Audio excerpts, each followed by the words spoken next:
I was born into the fun fair. We used to have a site with the fun fair in Carlisle called the Sands. It's now called the Sands Centre because there's a big theatre there. But that's where where I was born. Not on the Sands. I was born in George Street, about 100 yards from the Sands.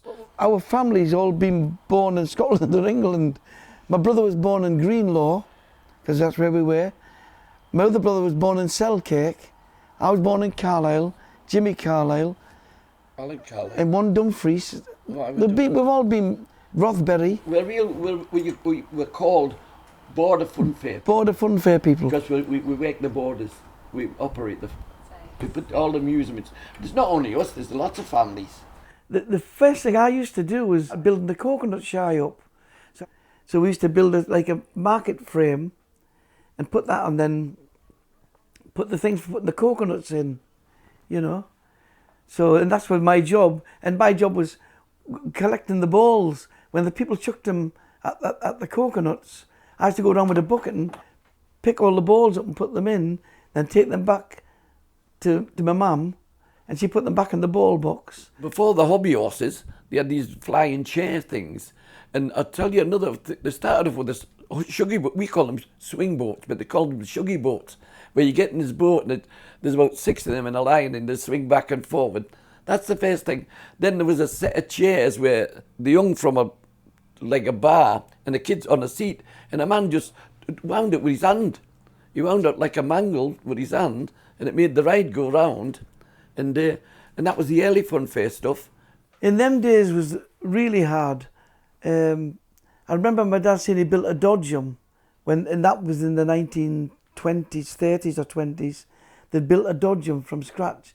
That came over from America. A man called Barnstables brought one over. And when they brought the dodgem cars over, she was telling me it had no buffers to stop them going off the track. He never built that part. And when they put all the cars on the track, people drove them off the track. That happened then. Waltzes, well, I would say they started in maybe the late 20s. The waltzes and speedways, because they're the similar ride. The only one's got like cars on that you spin round, and the other one's got motorbikes that you sit on. And they've like a chariot. Some of them was called Noah's Arks, because some of them, instead of motorbikes, had animals on, like kangaroos and giraffes and horses, and you could sit on it. That's why they called it the Noah's Ark. But then somebody said, well, a good idea, put motorbikes on it. It looks more like Speedway, more thrilling, eh? So they put motorbikes on, and my dad swapped our animals to motorbikes, and that made it look like a different ride. But it was the same ride, but no animals, motorbikes. And then what took over after the motorbikes, people they got these waltzer cars and put them on. So that was the next step. But then there were still motorbike ones and waltzer ones. So we got to the stage where you could have your choice, go on the speedway or go on the waltzes. And that's how that's come about. Like I said earlier, the waltzes and the speedways, a lot of parts to them. Lots and lots of parts. And they take a lot of work to put them up. In the olden days, when my dad was there, they had like 7 and 8 men to build nearly each ride up. The young lads love coming and helping. It's a glamorous life in that part, jumping on the speedway, the waltzers, the dodgems. It's all glamour. You see our lads jumping off and on, spinning the cars, and they think, oh, it's easy that. Look how easy it is. They don't realise they've been training for about 6 months just to learn to stand on it, never mind spin the cars. They think it looks that easy and all. They make it look that easy. Man, I'm 75 and I can still do it. But at the end of the day, I would say the most popular ride on any fun fair is the waltzer. And after that, it's got to be the dodgems. Because there's certain rides that's what we call established fun fair rides. And the waltzer and the dodgem and the speedway are the three, what showman class is the same, the main attractions on any fun fair. If you go to a fun fair and there's no waltzer, speedway or dodgem, to me, it's not like a fun fair there.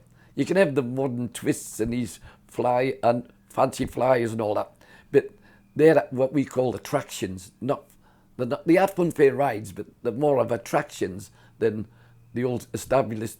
Even the old jumping horses, they used to be really popular, but now they're too timid for the younger generation. In the early days when I was a kid, like to add the attractions to the fun fair, my dad used to go to a place called the Townmoor Fun Fair at Newcastle. It's a massive fun fair, and there was always attractions there for people to see. You didn't have to pay now. All you had to do is put something in a bucket to tell them out, because these people just come to like buskers. That's what it was. But hey, they're coming from all over Europe.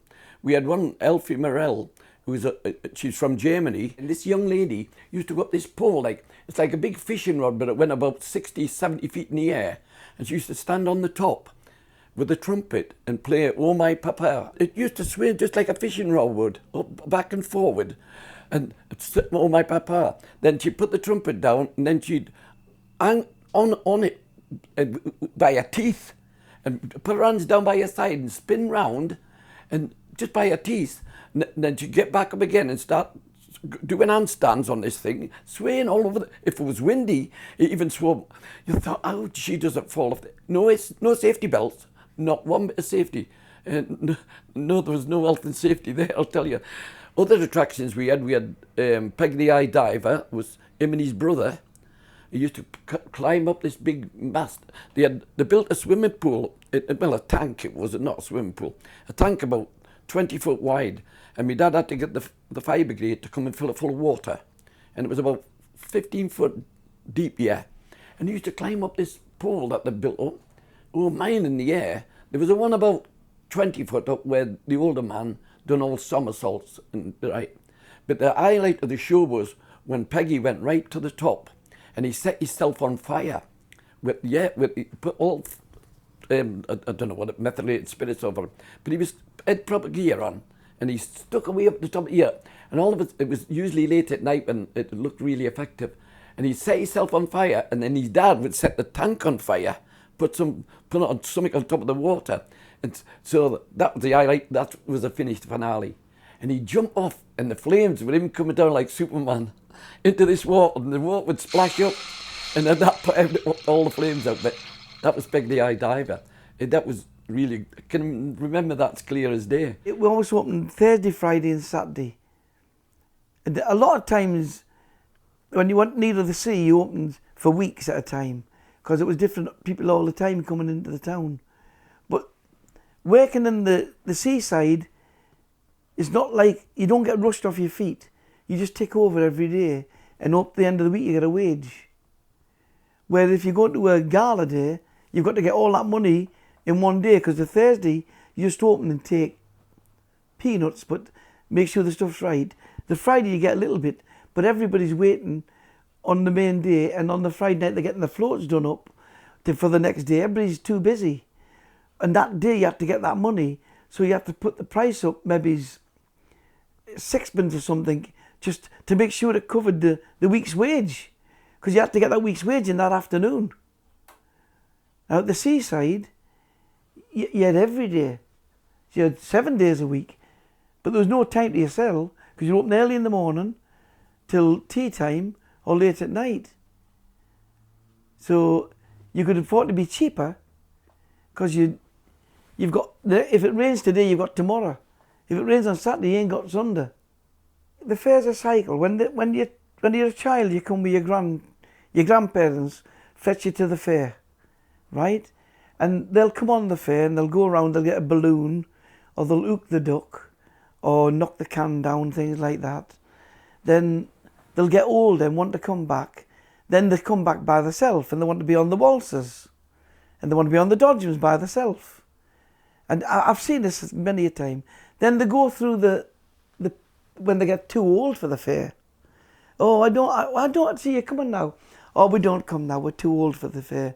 Then the next minute, you see them coming down with a pushchair, with a baby. You think, oh, you're back. Yeah, well, the child wants a balloon. You think, oh, here we go. Then he comes up. I've seen this so many times. Then he gets older. Then he wants to go, and he wants to go on the dodgem. And he's on the dodgem by himself now, going round. And I've seen this. I've seen children, granddads, and there's a moment in time where they all stop coming, but then they come back. And that, I think that will always continue. My dad said, listen, just enjoy it because it's a way of life.